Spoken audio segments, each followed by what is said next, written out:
एक घटना बड़ी दुखद याद आई। बर्धमान में अभी प्रधानमंत्री नरेंद्र मोदी चुनावी रैली को संबोधित कर रहे थे, तो उन्होंने जो इंस्पेक्टर अश्विनी जी हैं, अश्विनी कुमार, उनको जिस तरह से हम उन लोगों के जो हरे टिड्डे में जिनको कहता हूं, उनके जो बांग स्थल होते हैं वहां से लाउड स्पीकर पे चिल्ला चिल्लाकर गोदरा की तरह उनको मरवाया गया, पीट पीट कर उनकी हत्या की गई और उनकी मां भी उसी सदमे से मर गई। दोनों सब एक साथ अंतिम संस्कार के लिए गए।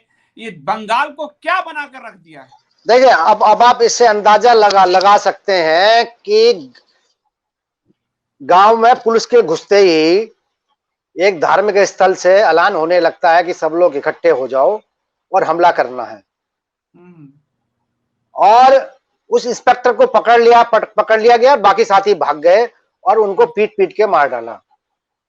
ये बंगाल की कानून व्यवस्था की स्थिति बताती है कि लोग इतने बेखौफ हैं।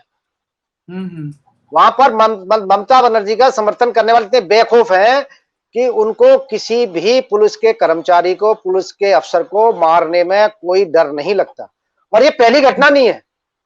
बंगाल में अगर देखें, ममता बनर्जी के राज में कई पुलिस अधिकारियों की हत्या हो चुकी है। खुद कोलकाता में नगर निगम चुनाव के दौरान एक पुलिस अधिकारी को पीट पीट कर मार डाला था टीएमसी के नेताओं ने। तो सर, ये जो अश्विनी कुमार जो इंस्पेक्टर मरे, जिनके साथ मॉब लिंचिंग हुई, आपको ध्यान है सर कि एक हम मीडिया का दर्द शेयर करते हैं कि अखलाक का और पालू खान की जब हत्या हुई तो 24 घंटे का वितंडा खड़ा किया गया। एक पुलिस इंस्पेक्टर को वहां के मजहबी स्थल से नारे दे देकर मरवाया गया, पर पूरी मीडिया खामोश है। सर, आप तो पत्रकार एसोसिएशन के अध्यक्ष रह चुके हैं, ये क्या किस तरह की जर्नलिज्म हो रही है अभी? देखिए, अब अगर हम पत्रकारिता की बात करें तो वहां तो स्थिति बहुत खराब है।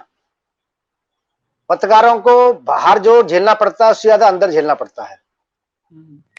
तो जॉब मतलब नौकरी सुरक्षित ना होने की वजह से आप जो चाहे उनसे लिख पाते हैं।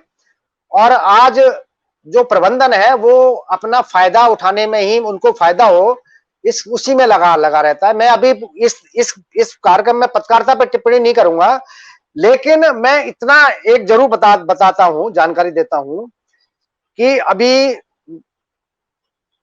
बौद्धिक क्षेत्र, जिसको मीडिया का क्षेत्र कहते हैं हम, बहुत बड़ी संख्या में ऐसे लोग हैं जो नरेंद्र मोदी, प्रधानमंत्री नरेंद्र मोदी के विरोधी हैं, भारतीय जनता पार्टी के विरोधी हैं, राष्ट्रीय स्वयं सेवक संघ के विरोधी हैं।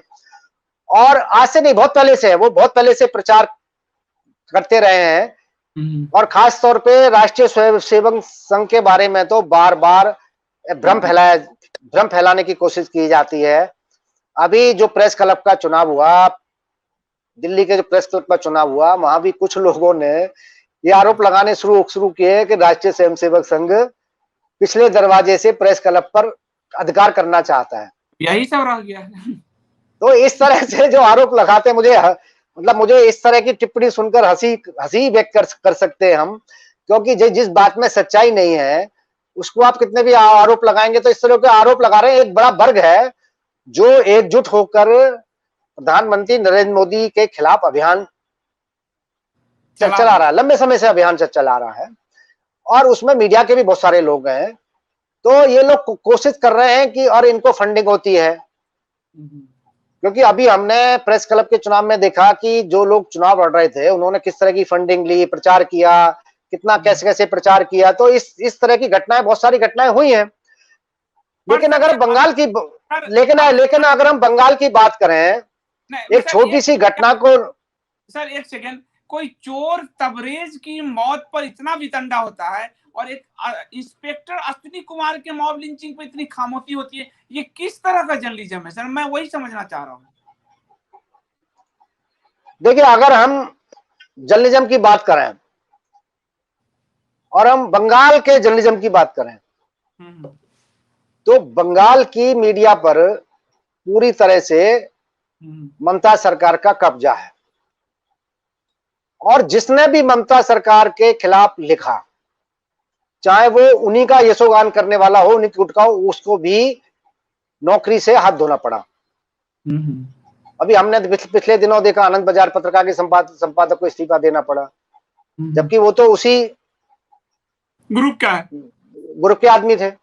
ऐसे कई सारी घटनाएं वहां पर, और वहां पर कोई भी अखबार हो, कोई भी चैनल हो, जो ममता बनर्जी चाहती हैं वही वहां छपता है, वही दिखाया जाता है। और इतनी नहीं, अगर आप अखबार उठा के देखेंगे ना, एक दो अखबार अगर आप छोड़ दें, तो प्रधानमंत्री की रैली होती है, एक रैली ममता बनर्जी की होती है। ममता बनर्जी की रैली पहले पेज पर छपती है और प्रधानमंत्री की रैली अंदर के पेज पे छपती है। इससे आप अंदाजा लगा सकते हैं, है ना। और नहीं तो आप कहीं भी देखेंगे, अगर प्रधानमंत्री कहीं जाते हैं तो पहले पन्ने पर छपते हैं। तो इसका आप अंदाजा लगा सकते हैं, हिंदी का अखबार हो, बंगाली का अखबार हो, अंग्रेजी का अखबार हो, कि किस तरह से वहां पर टीएमसी ने अपना अधिकार जमा रखा है। वहां के चैनल भी अगर ममता सरकार के खिलाफ कुछ लिखते हैं तो उनके खिलाफ अगले दिन कार्रवाई हो जाती है। ये तो सर तानाशाही हुई, लोकतंत्र की बात करती पूरी है। तरह से। जब मैं पुस्तक के सिलसिले में बार बार बंगाल गया, तो मैंने कई बार वहां के पत्रकारों से बातचीत की, और उसमें यही निकल के आया था कि पश्चिम बंगाल में ममता बनर्जी जो चाहती हैं वही कराती हैं। देखिए, एक और बड़ी बात है, मैं आपको एक और बड़ी जानकारी देता हूं कि जिन चैनलों को लोग दिल्ली में मोदी समर्थक बताते हैं, वही चैनल वहां पर ममता समर्थक बताए जाते हैं। वाह वाह वाह वाह, कुछ उदाहरण दे दीजिए सर, आप तो अध्यक्ष नहीं, हैं। नाम मत लीजिए, आप खुद समझ सकते हैं। जो अखबार दिल्ली में मोदी समर्थक बताए जाते हैं, वो वहां पर ममता समर्थक होते हैं। कमाल हो गया, यानी ये सिर्फ सत्ता के साथ है सर। सत्ता के साथ नहीं है, सत्ता के डर के कारण साथ है।